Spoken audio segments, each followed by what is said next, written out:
Bonsoir à tous, nous revoilà pour un nouveau direct hier stream.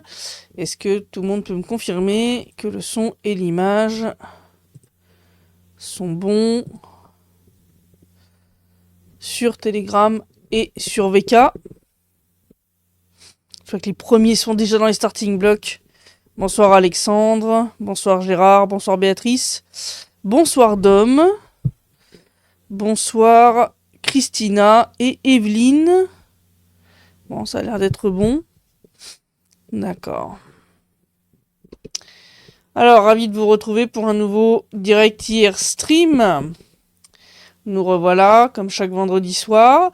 Alors, comme je l'avais annoncé, demain, j'inaugure une nouvelle émission sur une autre chaîne qui s'appelle TV ADP, donc Alliance du Peuple, qui est donc plus centrée, on va dire, sur les thématiques françaises, mais pas seulement.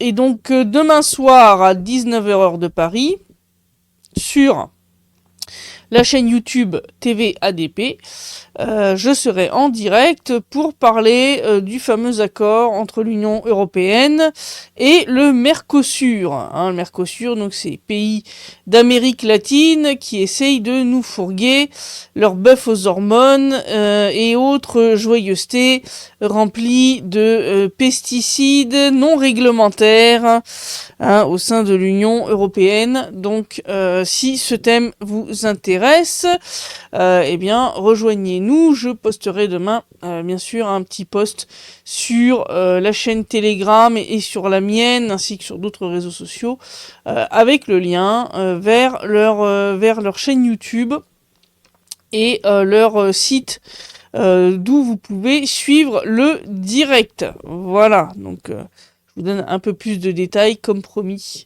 Voilà, donc ça devrait normalement devenir une émission régulière, donc toutes les semaines, qui serait donc effectivement plus centrée sur les thématiques, on va dire, plus franco-européennes, que russe, ukrainienne, ou on va dire la grande géopolitique des BRICS, etc.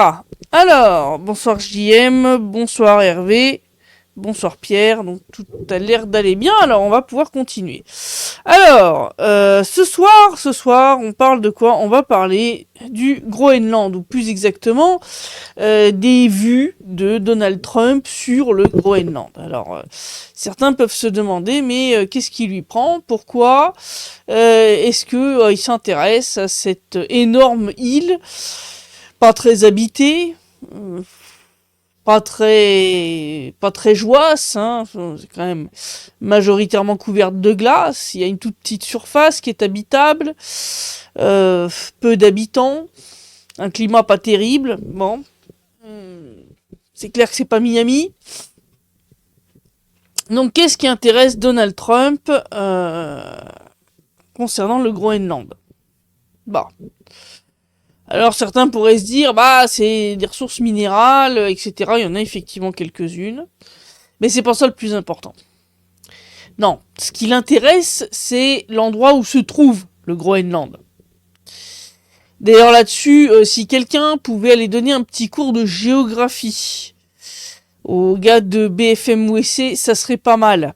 Hein?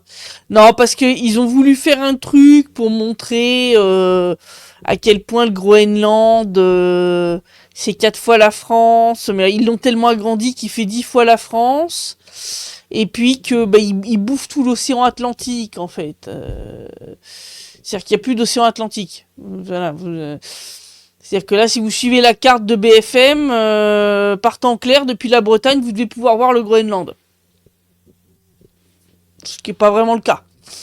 Voilà. Puis ils nous ont foutu l'Islande au niveau des Açores. Alors j'ai vu un débile sur Twitter qui a répondu. Donc on a quelqu'un qui a repris notre post avec la fameuse carte complètement délirante avec le Groenland devenu gigantesque et la pauvre Islande envoyée en face de Gibraltar. Et un abruti qui a dit oui, vous avez pas compris, le but c'était de faire un graphique pour montrer la taille réelle du Groenland. Non mais dans ce cas-là, tu fais un vrai graphique, tu fais pas une carte. D'accord, tu ne déformes pas toute une carte.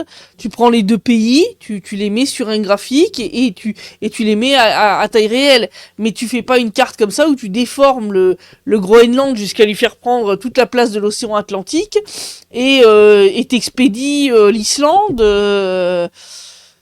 au niveau de l'Afrique. Enfin, je veux dire, non, on fait pas ça. Enfin, je veux dire, ça c'est du délire. Ça c'est pas faire un graphique, c'est faire n'importe quoi. Ils ont confié la carte aux stagiaires.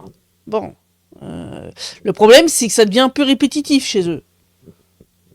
Parce que c'est pas la première fois. Hein, entre eux et LCI, je sais pas. Est-ce qu'ils font un concours des plus gros nulos en géographie? Je sais pas. Je sais pas. Si quelqu'un est au courant, dites-moi. Parce que ouais, non, là c'est pitoyable quand même. Hein. Je vais dire, y avait moyen de faire ça correctement, hein, pas faire ce genre de bêtises. Alors Domspeak, il dit le nom du Groenland est la preuve que le réchauffement climatique a déjà eu lieu dans le passé pour le plus grand bonheur des habitants de l'époque.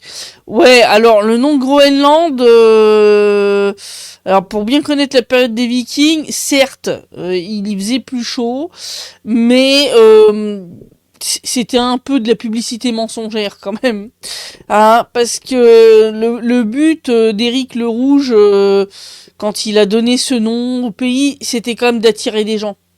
Hein, quand il est revenu en Islande pour essayer de faire venir plus de colons avec lui, son but c'était quand même de vendre du rêve.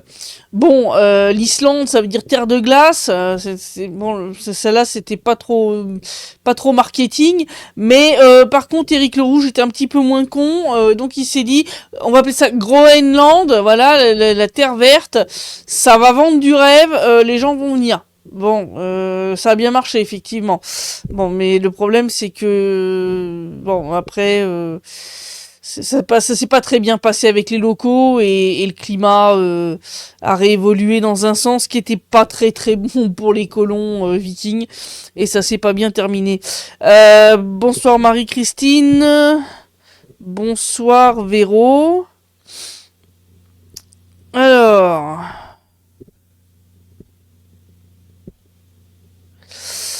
Alors, il y en a qui disent, c'est pas pour qu'il aille jouer au golf. Non, c'est clair que Donald Trump n'a pas pour ambition d'aller jouer au golf. Au Groenland. Ah, Christina, elle tape dans le dur. Et oui, il veut court-circuiter les Russes et les Chinois pour la route maritime du Nord. Voilà. En fait, ce qu'il veut, c'est la bataille pour l'Arctique. C'est la bataille pour l'Arctique. C'est ça qui se passe, en fait. C'est la guerre pour le pôle Nord. La guerre pour le pôle Nord, parce que je rappelle que, eh bien, actuellement, justement, avec le changement de climat, eh bien, la route du Nord devient de plus en plus accessible et utilisable. Là-dessus, la Russie a une énorme avance. Et elle détient, on va dire, des droits sur, eh bien, à peu près 50% on va dire de la périphérie, hein, de la route, on va dire, ou du plateau continental qui est au niveau du pôle Nord. Le truc, c'est qu'effectivement, de par le fait qu'ils ont l'Alaska, les États-Unis ont droit à une petite part. Mais ils ont droit à une petite part. Voilà. Ils aimeraient bien avoir plus de droits sur le pôle Nord pour justement contrer effectivement la Russie et la Chine via la route du Nord. Mais le problème, c'est que le reste n'est pas détenu par les États-Unis, c'est détenu par le Canada et par le Groenland et un petit peu par l'Islande, la Norvège, la Suède et la Finlande. Alors, comme le dit Divda, effectivement, il y a déjà des bases américaines au Groenland, depuis très longtemps d'ailleurs, tout comme depuis très longtemps, il y a des bases américaines en Islande, hein, depuis la Seconde Guerre mondiale, puisque ces deux îles étaient des colonies danoises et au moment de la Seconde Guerre mondiale, eh bien, les Américains ont entre guillemets mis la main dessus militairement pour éviter de voir ces îles être transformées en base avancée pour les U-boats allemands. Voilà, donc ça a été bon. Et après la Seconde Guerre mondiale, donc l'Islande, elle a obtenu son indépendance. Elle a suivi après son petit bonhomme de chemin. Mais effectivement, il y a des bases américaines et au Groenland aussi. Donc, de toute façon, ils sont déjà présents. Mais ce qu'ils veulent, c'est un contrôle, on va dire, comment je pourrais dire ça, officiel sur papier, voilà, qui leur donne des droits. Et il faut savoir qu'effectivement, le plateau continental au niveau du pôle Nord est très riche. La Russie, d'ailleurs, exploite, si vous regardez les endroits où se trouvent certains gisements de gaz et de pétrole russes, ils sont où? Ils sont dans l'extrême nord. Hein. Ils sont au-delà du cercle arctique. Donc, c'est clair que ça intéresse les Américains. Et pour ça, il faut qu'ils aient le droit de propriété, entre guillemets. Hein. C'est toujours la même chose. Donc, c'est pour ça que Donald Trump est en train de taper sa crise d'hystérie concernant le Groenland, parce que il y a un intérêt géopolitique concernant la route du Nord et une tentative de contrer les Russes et les Chinois de ce point de vue-là. Ce qui me fait un peu rire, parce que même si effectivement il acquiert quelques pourcents de plus en mettant la main sur le Groenland, de toute façon, les États-Unis sont très en retard sur un truc qui est vital quand même pour le développement des routes commerciales et de l'exploitation des ressources qui se trouvent dans cette zone-là. C'est, je rappelle, des brise-glaces. Et entre autres des brise-glaces atomiques, nucléaires. Oui, parce que la Russie, là-dessus, est la seule à avoir une énorme flotte de brise-glaces nucléaires. C'est-à-dire qu'ils sont pas alimentés au diesel, ils sont alimentés avec des petits réacteurs nucléaires, voilà. Et ce qui leur donne bien sûr une autonomie impressionnante et moins de risques de se retrouver, on va dire, coincé, entouré de glace, et puis tu tombes à sec. Et là, t'es dans la mouise. Donc c'est un énorme avantage. Et là-dessus, les États-Unis, comme le reste des pays occidentaux, sont littéralement à la traîne. Donc, le truc, c'est que, comme souvent avec Donald Trump, on met un peu la charrue avant les bœufs. Hein, c'est comme au Venezuela, hein, où il a enlevé Maduro avant de discuter avec les patrons des sociétés pétrolières américaines pour que ils investissent là-bas, et que les mecs lui disent écoute, t'es bien gentil, mais ton plan il a un petit peu trop de paramètres hasardeux, nous on va pas y mettre un copec. Ah oups. Ah c'est dommage. Fallait peut-être un petit peu et élaborer le plan avant, si tu veux. Hein, parce que là, non, les mecs ils suivent pas. Alors, Marie-Christine qui demande, a priori l'Allemagne et la France ont envoyé des soldats, mais est-ce que le Groenland est demandeur? Oui, parce que le Groenland a aucune envie d'être annexé. Les Groenlandais ont pas envie de devenir américains. Ça les tente pas. Pourtant, ils ont une histoire compliquée avec le Danemark. Hein. Je rappelle quand même que le Danemark s'est comporté comme une puissance coloniale, qu'ils ont ils ont stérilisé de force des autochtones. Enfin, ils ont tout fait hein, là-bas. Donc, et puis bon, les forces qui ont été envoyées par l'Allemagne et la France, ils ont envoyé chacun une quinzaine de soldats. Les Britanniques ont envoyé un officier. Bon, est-ce qu'on peut être sérieux 5 minutes? C'est comme envoyer 3 pingouins, un canot pneumatique et... Enfin, contre la première armée au monde. Je veux dire, à un moment, faut redescendre sur Terre, quand même. Ça fait pas de sens. C'est plus pour le matu vu et la démonstration que autre chose. C'est pas avec 15 soldats que vous allez arrêter les Américains. Hein. Je veux pas être méchante, mais hein, voilà. Oui, c'est risible, comme dit Christina. Le problème de Trump est aussi du fait qu'il ne fait pas ce qu'il veut, ni en Iran, ni au Venezuela. Oui, non, mais c'est clair. C'est clair. Ouais, Donald Trump fait son show. Fait son show, mais le problème, c'est que ça se passe pas comme prévu. Ça se passe pas comme prévu, en effet, en Iran non plus. Bon, en Iran non plus, hein, ils ont tenté une autre évolution de couleur, ça s'est pas bien terminé. Je pense que là-dessus, les Russes ont aidé les Iraniens à bloquer entre autres Starlink, hein, puisque les Iraniens avaient commencé à bloquer tout Internet, et Elon Musk avait annoncé ah bah je mets Starlink gratuit pour l'Iran, la liberté, blablabla. Ouais, sauf que les Iraniens ont bloqué Starlink, et ça, je pense que c'est une technologie qui leur a été gentiment filée par le grand frère russe, parce que ça, la Russie, elle a la technologie pour le faire. Donc, donc ça, je pense, ça a été le petit coup de pouce discret de la Russie à l'Iran, ça a été de leur donner des brouilleurs qui ont permis non seulement de brouiller les signaux Starlink, mais même de détecter en fait l'endroit où se trouvaient les terminaux. Et ça, je sais que la Russie a cette technologie, puisque c'est comme ça qu'on a détecté pas mal de terminaux Starlink ukrainiens. Donc, c'est pour ça que je pense que c'est Moscou qui a filé la techno à l'Iran. Et ça leur a permis d'arrêter plein de traîtres qui, communiquaient avec leurs curateurs aux États-Unis et compagnie via ces terminaux. Donc, ça a permis de faire un grand ménage d'un seul coup.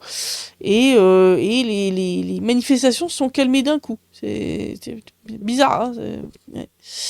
Alors, je dis pas qu'il n'y a pas de problème en Iran. Hein. Ils ont des problèmes, entre autres des problèmes économiques. Mais comme il y en avait en Syrie avant la chute de Bachar el-Assad, hein, c'est merci les sanctions américaines, hein, la pression économique, etc. Tout comme au Venezuela. La situation économique au Venezuela n'est pas tendue à la politique de gauche de Nicolas Maduro que du fait des sanctions. C'est ça qui plombe l'économie de ces pays. C'est pas voilà, mais effectivement, donc il y a une partie, on va dire légitime en matière de contestation, mais il y a toute une partie où là, ce sont des gens payés qui sont venus se greffer là-dessus pour foutre le bazar, quoi. Bonsoir Sébastien. Alors, bonsoir Carole. Alors... La cocaïne a des effets pervers sur le cerveau des Européens. Oui, non mais ça c'est... Il n'y a pas que sur le cerveau d'ailleurs. Je rappelle quand même que l'usage régulier de cocaïne a des effets sur les vaisseaux sanguins, et entre autres ceux des yeux. Si vous voyez ce que je veux dire. Oui, ça peut provoquer des petits éclatements de vaisseaux au niveau du blanc des yeux. Voilà. Ceux qui ont besoin de comprendre, comprendront. Mais oui, il y en a qui abusent carrément. Alors, ce qui me fait rigoler, donc, c'est que cette histoire de Groenland menace de faire exploser l'OTAN en plein vol, hein, puisque le Danemark a pas l'intention de lâcher le Groenland, on les comprend, hein. Qui a envie de lâcher une poule aux œufs d'or, hein, je veux dire, il s'accroche pas à ce rocher pour le plaisir des pingouins qui batifolent, on est bien d'accord. Mais résultat des courses, là, c'est en train de foutre quand même le bordel, hein, parce que là, si Donald Trump essaye de forcer la main au Danemark, le Danemark a menacé de se barrer littéralement de l'OTAN, ce qui pourrait faire exploser cette alliance contre nature, qui aurait dû mourir de sa belle mort depuis belle lurette. Hein, je rappelle quand même que l'OTAN était censée être une alliance anti-URSS, hein, anti-soviétique, et que donc en 91, quand l'URSS s'est effondrée, en toute logique, l'OTAN aurait dû être dissoute. Voilà. Mais ils l'ont pas fait. Donc...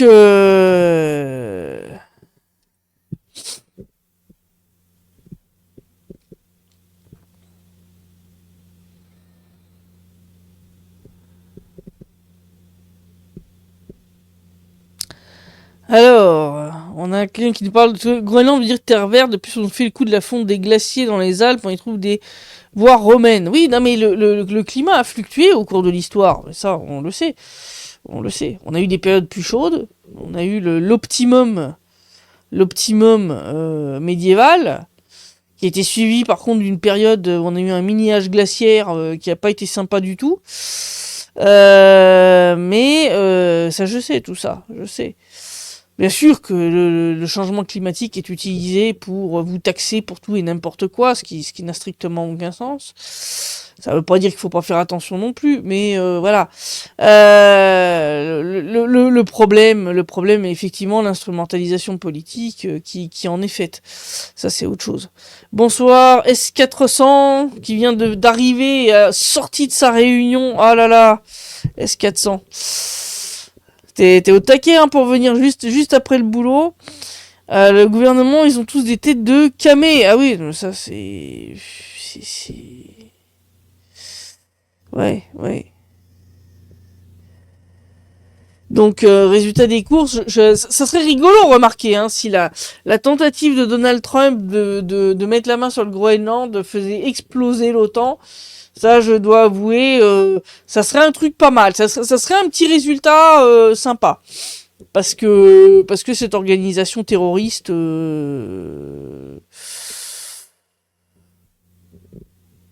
elle a plus rien à faire là dans le scénario et à part foutre la merde partout hein, au nom des États-Unis, elle sert à rien. Voilà, elle fait rien d'utile. Par contre, elle fait elle fout le bordel partout. Et je pense que actuellement, on n'en a pas besoin. Hein. Voilà, je pense qu'il y a assez de chaos et de bordel comme ça dans le monde entier pour ne pas en rajouter des couches. Voilà. Hein, je pense qu'à un moment, faut. Voilà. Alors. Donc oui non je dis moi c'est mais bon après tout c'est aux Groenlandais de décider ce qu'ils veulent et les Groenlandais ont l'air de dire quand même vous êtes bien gentils avec vos conneries mais nous on n'en veut pas voilà ils ont pas envie de devenir américains ils sont très bien comme ils sont et ils ont pas trop l'intention de se laisser faire. Bon, donc je sais pas où ça va partir, mais enfin, quand je vois, là, il est en train de courir 25 000 lièvres, le père Donald Trump. J'ai envie de lui dire, à force de te disperser comme ça, tu vas finir dans le décor. Hein. Alors là, il était tout content aujourd'hui. Hein, la pseudo-opposante vénézuélienne, la Machado, qui est allée lui donner sa médaille du prix Nobel de la paix. Non, mais vraiment, je veux dire là, c'est... Ce que j'ai vraiment besoin d'expliquer, c'est que vraiment, il a la tête, vous savez, du gamin qui a reçu pour Noël le robot Transformers qu'il a demandé. C'est vraiment ça. Il a vraiment la tête du môme qui a reçu exactement le cadeau qu'il avait demandé au Père Noël. Je vous jure, c'est vraiment ça. Le problème, c'est que c'est pas un môme, c'est le président des États-Unis. Alors je sais bien qu'il y a des gens qui me disent oui mais il faut écouter machin, faut écouter bidule, ils ont une meilleure analyse sur Trump, vous vous trompez, blablabla. Bah écoute, moi jusqu'ici ce que je vois, c'est ce que je vous avais dit. Hein. Cet homme n'est pas le Messie. Cet homme n'est pas le Messie. Alors, Marc-Christine qui demande est-ce que ça ne serait pas une diversion pour préparer autre chose. Ah, c'est possible aussi. C'est possible aussi. De toute façon, ils se préparaient hein, à frapper l'Iran. Ils ont renoncé à la dernière minute, clairement, parce que leur plan a échoué. Hein, parce que leurs agents sur place se sont fait découvrir. Hein, se sont fait découvrir, arrêtés. Je pense que tous les agents type CIA, Mossad qui ont été trouvés ont été éliminés purement et simplement par les Iraniens. Je pense qu'ils ont pas fait dans la dentelle. Et ça se comprend. tentative de coup d'État, bon voilà. Mais c'est possible. C'est possible que le but c'était un peu de distraire l'opinion pendant qu'il préparait la frappe sur l'Iran, qui a été avortée, donc je pense qu'il va continuer peut-être à faire diversion. Mais en tout cas, si vraiment il va jusqu'au bout de ce truc avec le Groenland, ça va provoquer une fracture monstrueuse entre les États-Unis et l'Union européenne, et avec le risque de faire exploser l'OTAN en plein vol au passage. Remarquez, ça serait peut-être pas pour déplaire à Donald Trump. Je rappelle quand même que Pépère, lui, il était pour arrêter, parce qu'il considère que ça coûte cher aux États-Unis, là-dessus il a pas totalement tort, et que, en gros, il considérait que les Européens, ils mettaient pas assez du leur dans le pot commun de l'OTAN. Et que, fallait qu'il revoie la copie.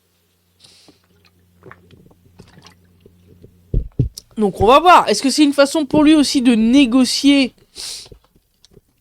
ça ou quelque chose d'autre avec eux, comme il avait fait avec ses droits de douane, où il avait balancé des droits de douane à je sais plus combien de centaines de multiples de centaines de pourcents avant de se calmer après avoir négocié avec chacun et puis être revenu à des trucs un petit peu plus raisonnables.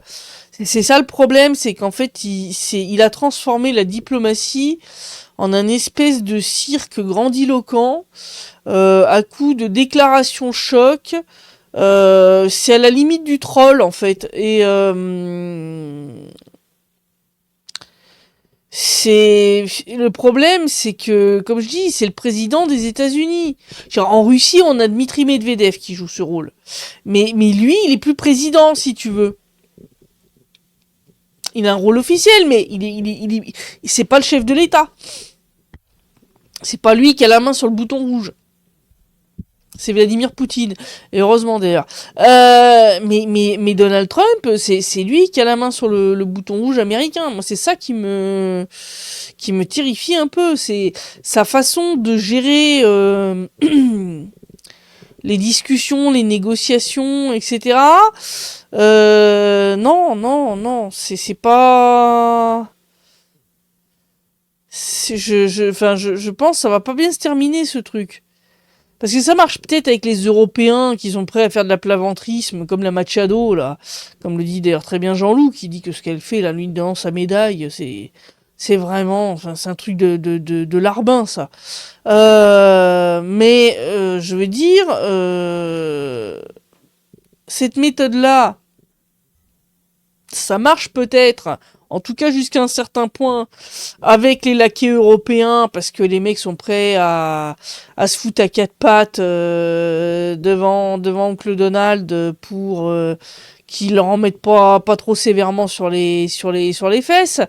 Mais le truc, c'est que il y a un moment où ça va trop loin, si vous voulez.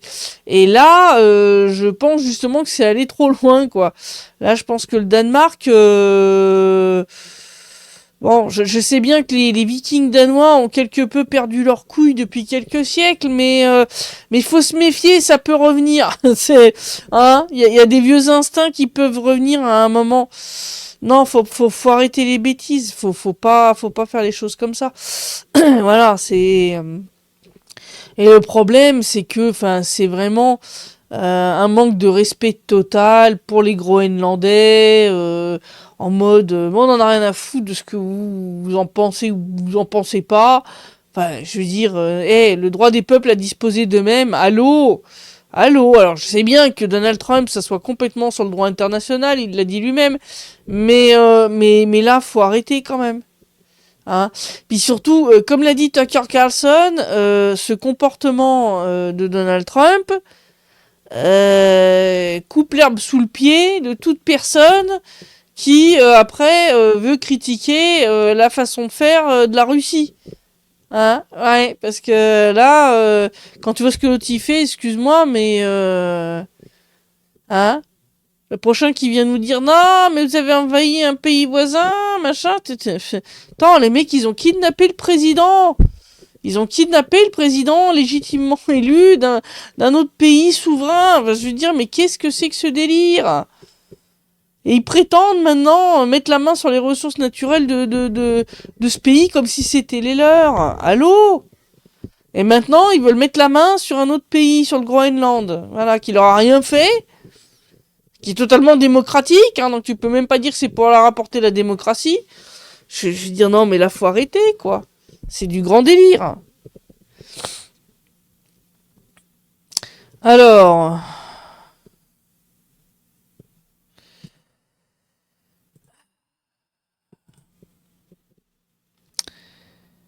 Alors, si Donald fait péter l'OTAN, il va réduire les revenus des ventes d'armes, non, vu que le standard OTAN ne sera plus appliqué. Je réfléchis à voix haute, c'est une réflexion, vous en pensez quoi? S'il fait péter l'OTAN, je pense que ça changera pas grand-chose. Parce que, bon, ils sont pas les seuls à produire des armes au standard OTAN, hein. Les canons César sont produits au standard OTAN. Donc ça c'est pas le souci. Je pense surtout que ça ferait des grosses économies au budget américain. Mais enfin pour l'instant il a pas l'air d'être parti pour faire ça vu qu'il veut augmenter de 50% le budget militaire. Je rappelle, les États-Unis ont quand même un budget militaire qui est équivalent au budget militaire du reste de tous les autres pays du monde réunis. Méditez là-dessus. Jean-Loup qui dit qu'il faut plutôt se méfier des roast beef. Ah non mais eux c'est clair qu'il faut s'en méfier. Eux c'est clair qu'il faut s'en méfier. Le MI6 c'est derrière tous les coups tordus, les attentats terroristes, les actes de sabotage, ce genre de trucs. Alors d'ailleurs en parlant d'actes terroristes et compagnie, j'espère que l'Ukraine va commencer à se calmer parce qu'ils ont attaqué encore d'autres bateaux en mer Noire. D'où les frappes russes extrêmement violentes sur les centrales électriques à charbon de l'Ukraine. Hein, donc les 3 centrales thermiques de Kiev ont été mises hors service. Celle de Kharkov aussi. Dnipropetrovsk, enfin bon. Non, mais parti comme c'est parti. De toute façon, là, ils ont dit en gros 90% de leur capacité de production électrique a été anéantie. Voilà. Donc résultat des courses, dans les immeubles de Kiev où ils ont pas purgé l'eau des radiateurs, elle a gelé dans les conduites, faisant exploser les 10 radiateurs et les dites conduites. Voilà. C'est malheureux pour les civils qui payent les pots cassés de toute cette histoire. Mais ils peuvent dire merci à leurs autorités qui, malgré les avertissements de la Russie, ont continué ces attaques terroristes sur des pétroliers civils. Je rappelle, ceci est un acte terroriste. C'est pas, voilà, y a rien qui autorise à faire ce genre de choses. On voit des frappes extrêmement massives sur l'infrastructure à Odessa aussi. Mais oui, là, Kiev, ils sont dans le noir la plupart du temps. Voilà, je crois qu'ils ont 3 heures d'électricité par jour.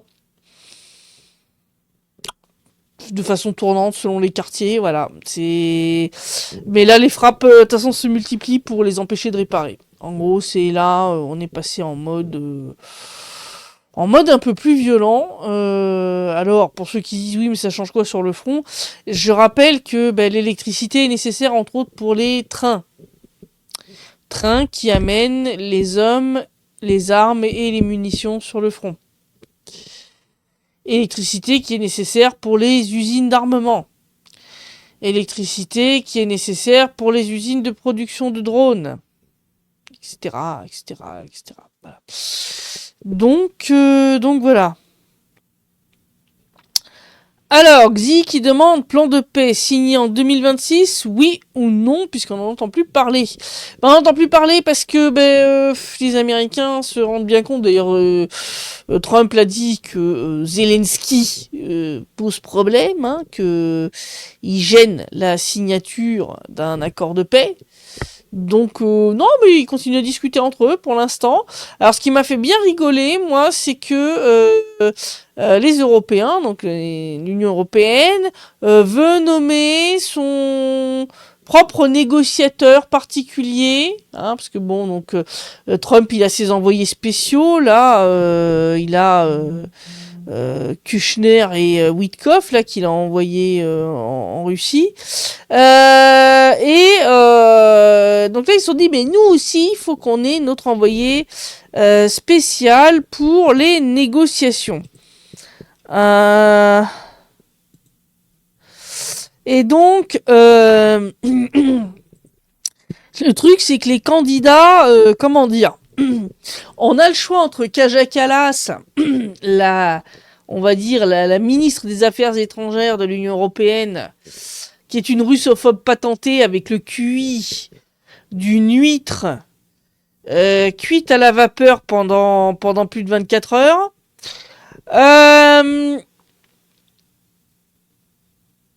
Je vois pas bien ce qu'elle va pouvoir aller négocier. En plus, elle est interdite d'entrer en Russie.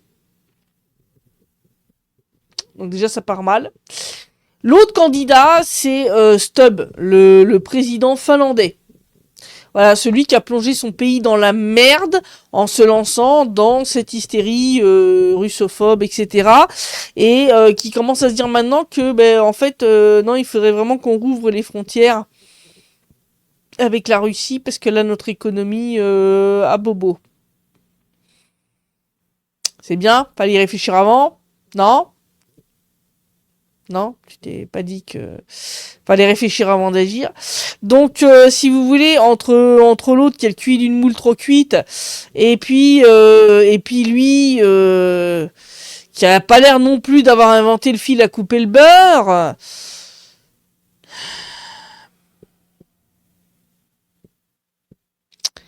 Ça va être belle les négociations entre l'Union européenne et la Russie.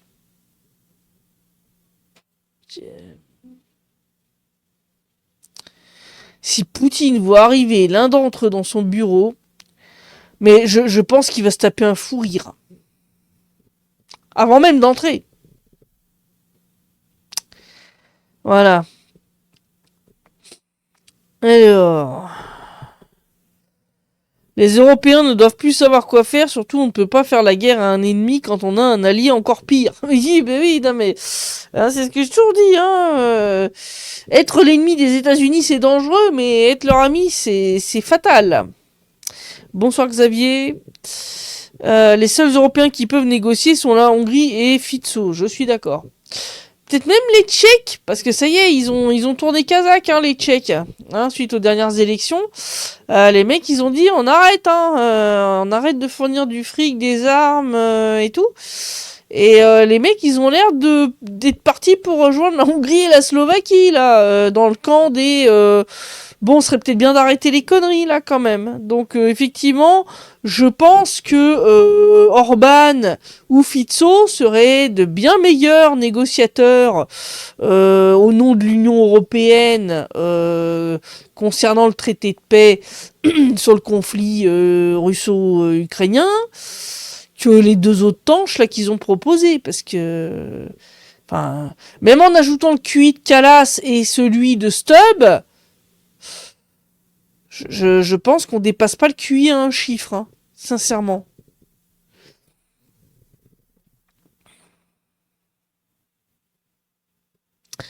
Alors, Hervé demande, est-ce qu'on sait s'il y a eu des grosses pertes après l'Orechnik à Lvov? Alors, au début, on avait cru donc c'était le réservoir de gaz. Enfin, le réservoir de gaz a été touché. Hein. On a obtenu des images satellites qui montrent que l'infrastructure est quand même bien endommagée.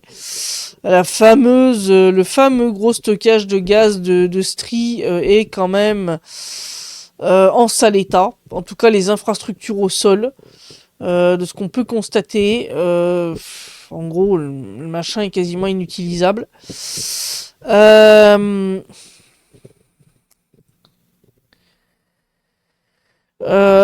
mais il semble qu'en fait l'Orechnik visait une usine de réparation aéronautique qui servait pour réparer des drones et des avions et des avions pour l'armée ukrainienne.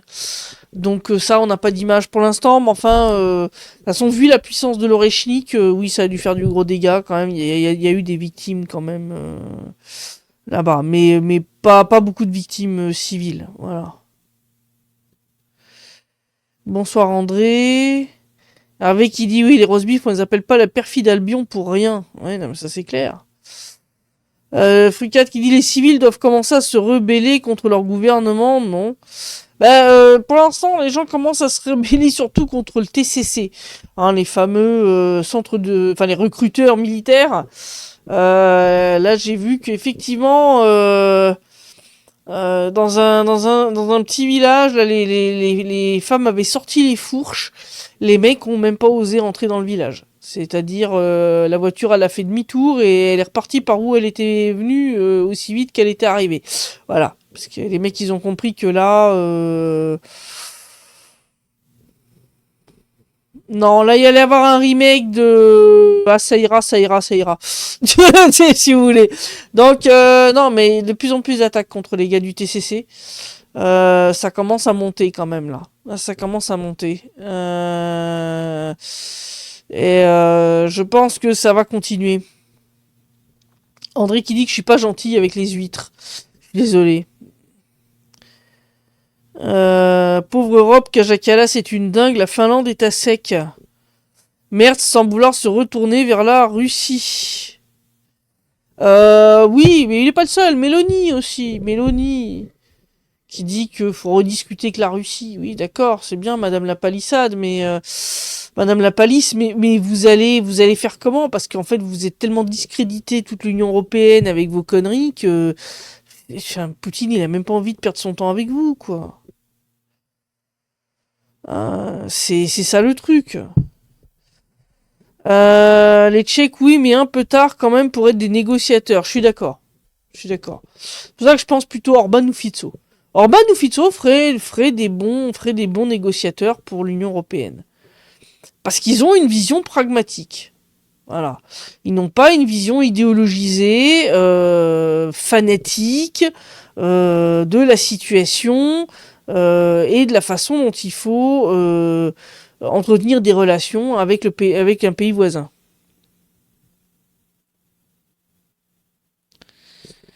Donc ça serait un bon choix. Malheureusement, comme l'Union européenne là en travers et les regarde mal, hein, je veux dire ils veulent les punir, hein, ils leur foutent des amendes parce qu'ils respectent pas les délires migratoires de l'Union européenne et compagnie. Je les vois pas suivre ce choix.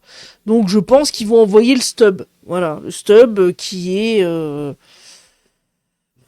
je dis, qui est aussi peu intelligent que utile. C'est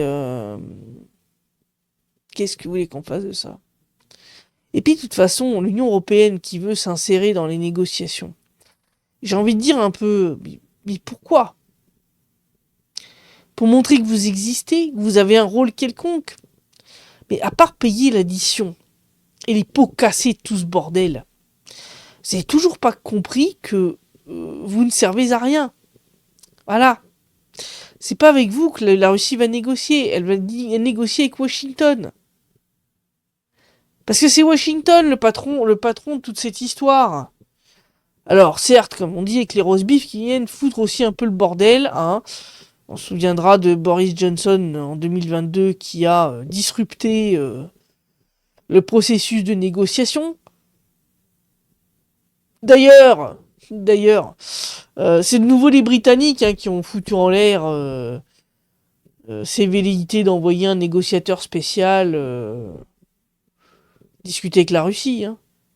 C'est les Britanniques ont dit non, mais nous on est contre. D'accord. C'est bien. Les mecs sont sortis de l'Union européenne, mais ils continuent de nous faire chier. Qu'est-ce qu'ils foutent encore là? Je pose la question. J'ai pas la réponse, je pose la question. Voilà.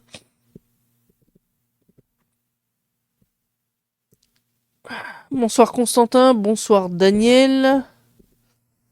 Donc voilà, c'est ça la situation. Alors ouais, pour le Groenland, ouais, non, j'espère quand même que l'autre va se calmer, quoi. Que le Donald va se calmer, parce que là, s'il se lance dans une conquête forcée du Groenland en envoyant les Navy Seals et tout, ça va la foutre mal quand même. Hein. Ah puis là, pour le coup, comme l'a dit Tucker Carlson, après un coup pareil, il n'y a plus personne qui pourra avoir des reproches vis-à-vis de la Russie. Hein. Je suis désolé, mais après un coup pareil, Vladimir Poutine sera en droit de dire à n'importe lequel des dirigeants européens qui viendraient lui faire la leçon, écoute Poupougne, hein. Ferme ta boîte à camembert, regarde ce que l'autre il a fait. Il a piqué un morceau d'un pays qui est rattaché à un pays européen.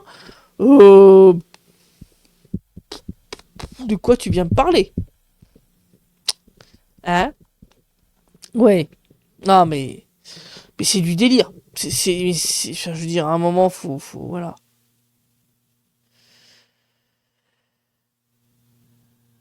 Alors, Christina qui dit que les USA non plus peuvent pas être un médiateur parce qu'ils sont mouillés, Nuland, Biden et une compagnie. Ah bah oui, non, mais c'est ça le problème.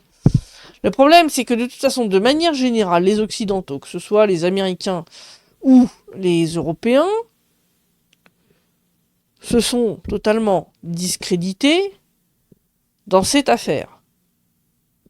Les Américains, en étant responsables dès le départ, tout simplement de la révolution du Maïdan, enfin la révolution, le coup d'état du Maïdan, plus exactement, coup d'état du Maïdan, et comment ça s'appelle, la Nuland avec ses cookies, le McCain qui montait sur scène, etc., etc., etc. Donc, je veux dire, à un moment, c'est un peu compliqué. Mais c'est eux, entre guillemets, qui ont lancé le merdier et qui ont chaperonné tout le truc. C'est eux les patrons. Donc, à la limite, négocier avec eux fait du sens. Mais l'Union européenne, ou même les Britanniques, effectivement, à part jouer le rôle du chien dans le jeu de quilles, vous avez servi à quoi? À rien. Les accords de Minsk, alors encore pire, parce que les accords de Minsk, donc via la parole d'Angela Merkel et de François Hollande, après coup, qui ont admis que c'était juste pour gagner du temps, la parole européenne, elle vaut plus rien. La signature d'un dirigeant européen, aujourd'hui, vaut pot de balle. Et ça, vous pouvez les remercier. Voilà. Vous pouvez remercier Tata Angela et tonton François. Hein, Flamby, pour les intimes. Hervé qui dit qu'ils avaient déjà commencé en 2004 en Ukraine. Oui, les Américains, premier Maïdan. C'est le premier Maïdan. C'est pour ça que, d'ailleurs, quand on interroge les gens avec Laurent, vous pouvez des fois entendre qu'on parle du deuxième et du premier et du deuxième Maïdan. Parce que le premier Maïdan, c'était la fameuse révolution orange de 2004. Et le Maïdan de 2014, l'Euro-Maïdan, c'est le deuxième. Voilà, c'est la deuxième révolution de couleur.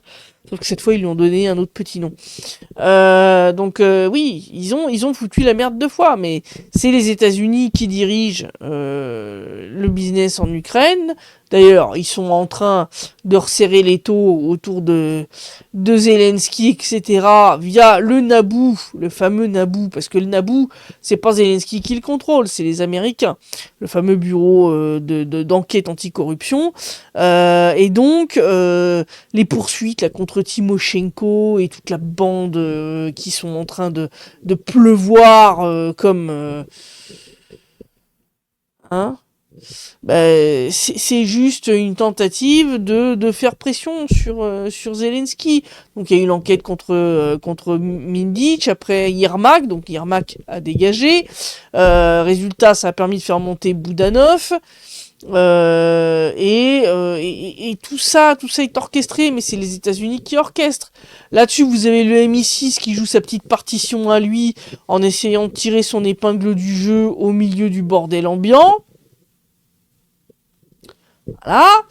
Et puis vous avez les Européens, hein, l'UE, qui est là, en train d'essayer de faire croire qu'elle a un rôle quelconque à jouer, qu'elle a une importance quelconque dans cette histoire, et qui essaye de jouer un rôle dans des négociations où au final, ben, je suis désolé, son rôle c'est d'être spectatrice. Et comme je dis, au final, ça va être de payer les pots cassés. Hein, parce que là, quand je vois, oui, on va faire des prêts de 90 milliards d'euros, que l'Ukraine ne remboursera que si la Russie paye des réparations. Mais où t'as vu le vainqueur payer des réparations, toi? Mais vous avez craqué. Mais vous avez craqué. Mais jamais de la vie. Jamais de la vie. Le vainqueur, il paye pas des réparations.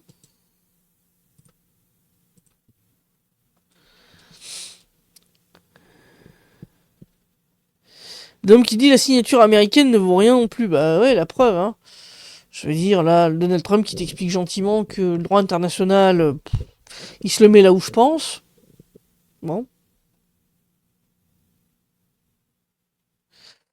Sébastien qui dit malgré les suppressions de postes, ça spam pendant le streaming, Tata Christelle va mettre quelques fessées en guise de rappel. Totalement vrai. S'il vous plaît, les gens, je vais me fâcher. Je vais me fâcher. Je vais mettre des cartons rouges. Je vais mettre des cartons rouges. Ne spammez pas, s'il vous plaît, le chat pendant le direct. Hervé qui dit que Zaloujny se tient prêt. Oui, oui, bah oui, c'est ce que je vous avais dit. Ils l'ont envoyé en Angleterre pour faire en sorte qu'il se fasse un peu oublier. Hein, que les gens oublient quand même qu'il a été à la tête de l'armée ukrainienne et donc de la perte de plusieurs centaines de milliers de soldats ukrainiens. Ça va permettre après de le ramener sur le devant de la scène avec une image plus propre, etc. Et puis je vous dis, ils vont le mettre en avant comme remplaçant de Zelensky. Et c'est pour ça d'ailleurs qu'il y en a plein qui continuent de me dire mais pourquoi vous éliminez pas Zelensky? Pourquoi vous l'enlevez pas comme les Américains l'ont fait avec Maduro? Mais parce que si on enlève ou qu'on dézingue Zelensky, qui va le remplacer? Le terroriste Boudanov?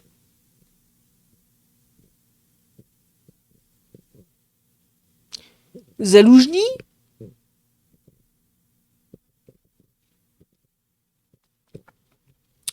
Je rappelle quand même que les deux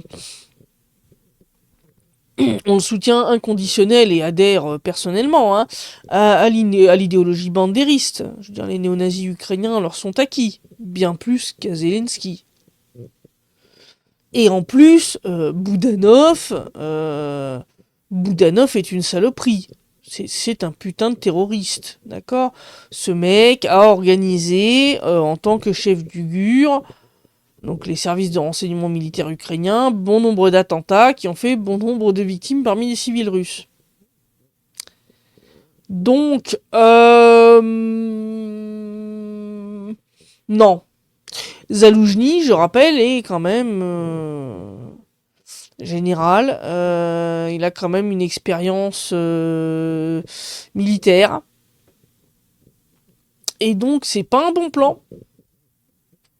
Il vaut mieux que Zelensky reste à sa place avec toute son incompétence et ses narines enfarinées que de se retrouver avec un psychopathe fini comme Boudanov ou quelqu'un qui a quand même un minimum d'expérience de la stratégie militaire comme Zaloujny. Voilà, c'est de la stratégie, hein. C'est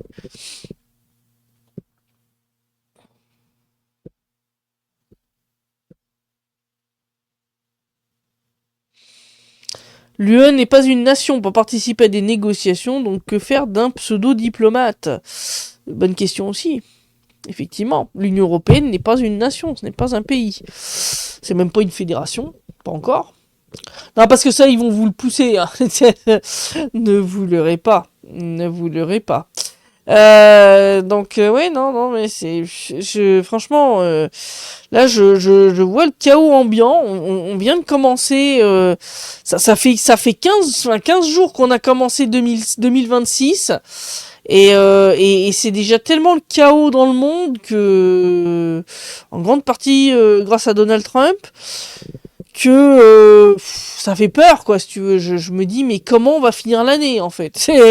Si on la commence comme ça, comment on va la finir? Je m'inquiète beaucoup, mais vraiment. Voilà, quoi. Donc faut surveiller la situation de près quand même avec le Groenland parce que l'autre il est capable de tout. Si on regarde la situation avec le Venezuela, alors pour l'instant ils sont vraiment en train d'étouffer économiquement le pays en saisissant les pétroliers qui sortent des ports vénézuéliens, en saisissant la cargaison et en la vendant pour le plus grand profit des États-Unis. Les Vénézuéliens enverront pas un pesos. Faut pas se foutre de la gueule du monde. Faut regarder quand même la situation avec l'Iran. C'est partie remise, mais à mon avis, ils ont pas totalement abandonné l'idée d'eux. Surtout que maintenant qu'ils bloquent les exportations de pétrole vénézuélien, eh bien la Chine a reporté vers l'Iran. Donc clairement, l'intérêt de Donald, c'est maintenant de foutre le brin en Iran pour empêcher l'Iran de vendre son pétrole à la Chine.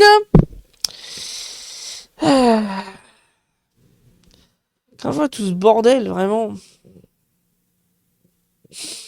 Tout ça pourquoi? Hein? Tout ça pour des petits billets verts, des petits morceaux de papier avec des chiffres imprimés dessus, qui n'ont de valeur que celle qu'on leur donne.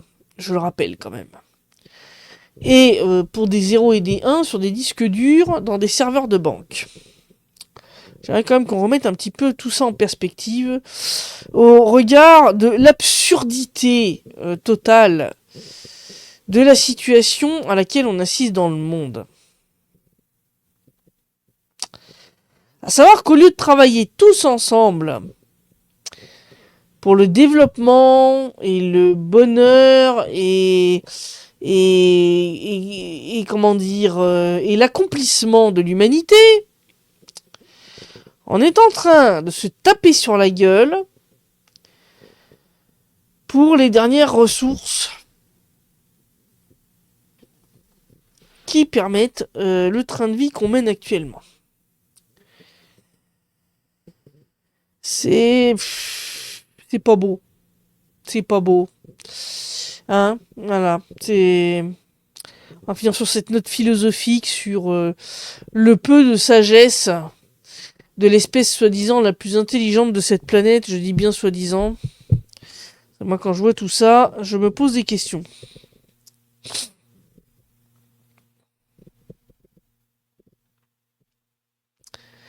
Manu ne rêve que de l'Europe nation avec lui à la présidence, bien évidemment. Oui, ça c'est clair. Oh, c'est le grand fantasme d'Emmanuel Macron. Ça c'est...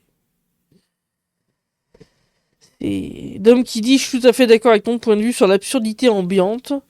Et depuis des siècles, j'ai souvent l'impression d'assister à une cour de récré en maternelle, manque les adultes qui encadrent. Ouais.